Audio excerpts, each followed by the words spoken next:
Hello future doctors. तो चलिए हम आज बात करने वाले हैं एक बहुत ही इम्पोर्टेंट टॉपिक के बारे में जिसमें काफ़ी लोगों को प्रॉब्लम्स रहती हैं, समझ में नहीं आता है कि मैं क्या ये सही है क्या गलत है। आज हम बात करने वाले हैं हमारे नीट की काउंसलिंग के बारे में। जी हाँ, तो नीट की काउंसलिंग में आपको क्या प्रोसीजर होता है, कौन से डॉक्यूमेंट आपको ज़रूर होते हैं। अभी नीट का रिजल्ट नहीं आया है, नीट यूजी का, तो अब भी, लेकिन मैं आपको पहले बता दूँ कुछ डॉक्यूमेंट्स ऐसे हैं जिसको बनने में मे बी 15 दिन, 20 दिन, कुछ एक जगह पे 1 महीना भी लग सकता है।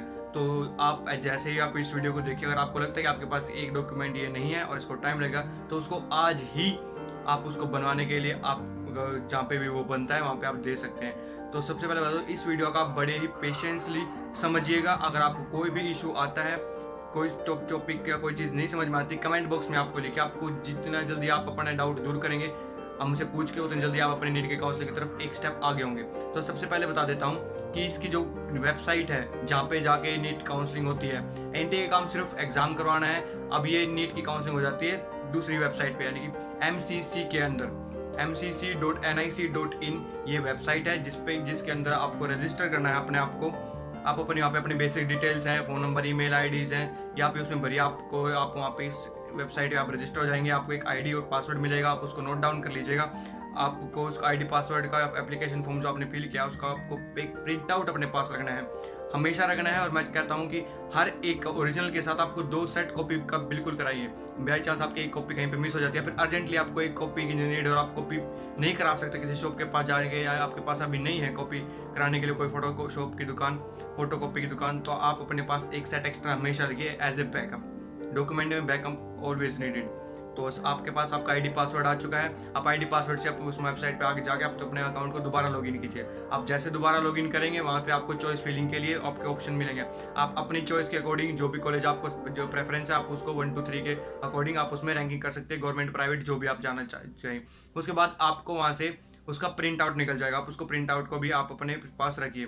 उसके बाद जैसे ही सीट अलॉटमेंट होती है, सीट अलॉटमेंट के बाद आपको मैसेज आ जाएगा, या फिर आपके ईमेल पे भी नोटिफिकेशन आ जाएगा, या फिर सीट अलॉटमेंट के टाइम पे आप दोबारा अपनी लॉगिन आईडी कीजिए उसमें और ये पासवर्ड डाल के, उसके बाद आपको मिल जाएगा कि आपको ये कल कॉलेज आपको अलॉट हुआ है। जैसे कि आप मान लेते हैं एक मौलाना आज़ाद है, आपको अलॉट हुआ है, तो आपको वहाँ पे आ जाएगा कि आपको मौलाना आज़ाद कॉलेज आपको अलॉट हुआ और आपको इस डेट तक वहाँ पे जाके आपको अपने डॉक्यूमेंट सबमिट करवाने हैं। तो आपके पास उसका प्रोविजनल अलॉटमेंट लेटर होगा, इसका आपको प्रिंट आउट निकालना है। एक आपने जो एप्लीकेशन फॉर्म किया उसका प्रिंट आउट आपको इस वेबसाइट से मिलेगा। एक अलॉटेड जो कॉलेज में आपको उसके लिए अलॉटमेंट लेटर, ये आपको ये 2 डॉक्यूमेंट आपको यहाँ से मिलेंगे, ठीक है। तो उसके बाद हम सबसे स्टार्ट कर लेते हैं स्टार्टिंग से। टोटल 16 डॉक्यूमेंट्स हैं, आप कॉपी पेन ले लीजिए अभी और इन सबको नोट डाउन कर लीजिए कि कौन सी चीज़ आपके पास है, कौन सी नहीं है, और आपको उसको कैसे मेंटेन रखना है। तो सबसे पहले आपको बता दो, आपकी जो डिटेल्ड मार्कशीट है 10th क्लास की, आप जिस भी बोर्ड से, आप सेंट्रल बोर्ड से या स्टेट बोर्ड से, आपके पास उसके 10th की मार्कशीट होगी, वो आपको एज एज प्रूफ भी आपको उसमें काउंट होगा 10th की मार्कशीट में, तो आप उसको जरूर अपने पास रखिए। उसके बाद आप original and photo copy 2 sets of photo copy अपने पास बिल्कुल रखिएगा। नीड एक ही कॉपी के, लेकिन अपने पास 2 जरूर रखिएगा हमेशा। तो 10th की मार्कशीट और उसकी फोटो कॉपी, फिर होते हैं 12th की मार्कशीट और उसकी फोटो कॉपी, ओरिजिनल भी साथ लेके जाने हैं। उसके बाद आते हैं 12th का पासिंग सर्टिफिकेट, 12th का पासिंग सर्टिफिकेट भी होता है आपका, वो भी आपको अपने साथ रखना है। उसके बाद आपके पास नीट का एडमिट कार्ड होना चाहिए, जो अपने आप वहाँ पे एग्जाम देने गए थे, आपके पास उसके हमेशा एक कॉपी हो गया। फिर आप उसको अगर आपने कहीं पे डाउनलोडेड किया हुआ है तो आप वहाँ से भी उसको दोबारा प्रिंट आउट लगा, उसकी भी कॉपी अपने पास 2 या 3 हमेशा रखना। उसके बाद आपके 25 से 30 आप ना अपनी पासपोर्ट साइज कलर्ड फोटोग्राफ जरूर रखेगा। नीड 5 या 7 की होगी, 25 से 30 इसलिए बोल रहा हूँ कि अगर आपका उसमें कॉलेज में एडमिशन हो जाता है तो आपको हर बार किसी न किसी फॉर्म पे आपके पासपोर्ट साइज फोटो बिल्कुल लगवानी होगी, तो उसके लिए आपको बार बार किसी शॉप पे जाना पड़ेगा। आप अभी खिंचवा लीजिए और उसकी 25 से 30 फोटो कॉपी निकाले, या 50 में निकलवा सकते हैं फोटो कॉपीज जो आपके पासपोर्ट साइज की, उसकी हमेशा कहीं ना कहीं काम आई। जब तक आप अपने 5 साल में अपने आप पढ़ाई करेंगे तो आपको वहाँ पे कहीं ना कहीं आपको जरूरत नीड होगी।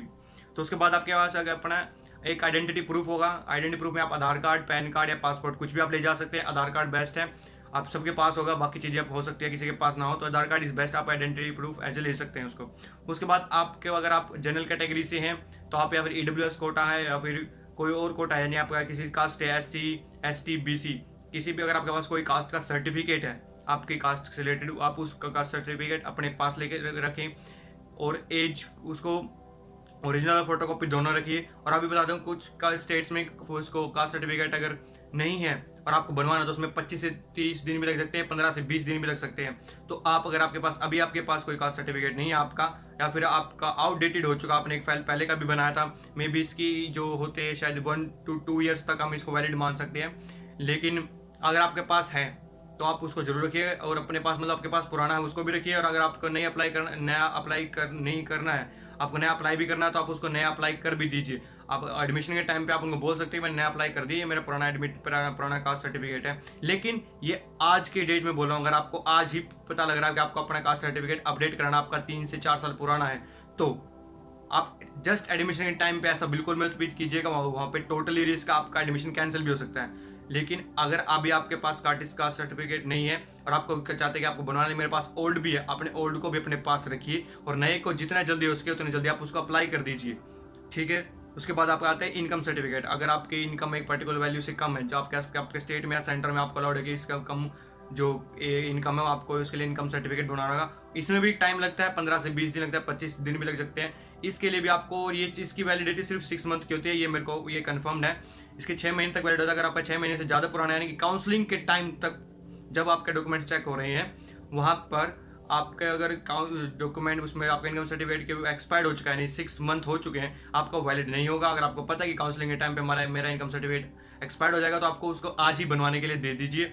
उसके बाद आता है आपका स्कूल लिविंग सर्टिफिकेट। जिस भी स्कूल से आपने 12th की है, वहाँ से आपको ट्रांसफर सर्टिफिकेट या फिर स्कूल लिविंग सर्टिफिकेट बिल्कुल मिला होगा।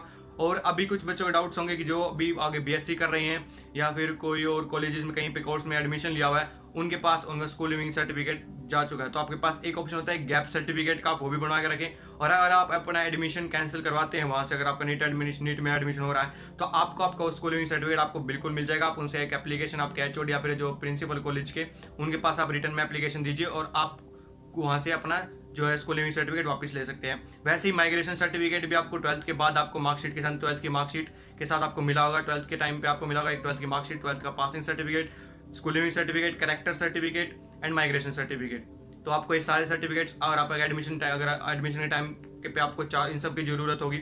माइग्रेशन सर्टिफिकेट भी आपको नीडेड होगा, ये भी आप लिख लीजिए अपनी लिस्ट में। अगर आपने किसी कॉलेज में सबमिट करा चुके हैं, तो वहाँ से एप्लीकेशन लिखिए और आप अपना माइग्रेशन सर्टिफिकेट वहाँ से ले सकते हैं। ये दोनों ही ओरिजिनल लगेंगे, यानी कि आपका स्कूल लिविंग सर्टिफिकेट भी, माइग्रेशन सर्टिफिकेट भी आपको ओरिजिनली लगेगा। अगर आप वहाँ पे करेक्टर सर्टिफिकेट भी अपना आप वापस ले सकते हैं तो वो भी ठीक है, लेकिन करेक्टर सर्टिफिकेट आपका वहाँ पे वैलिड नहीं होगा, क्योंकि वो ज़्यादा टाइम तक वैलिड नहीं होता। तो आपको एक करंट करेक्टर सर्टिफिकेट बनवाना होगा किसी गैजेटेड ऑफिसर से।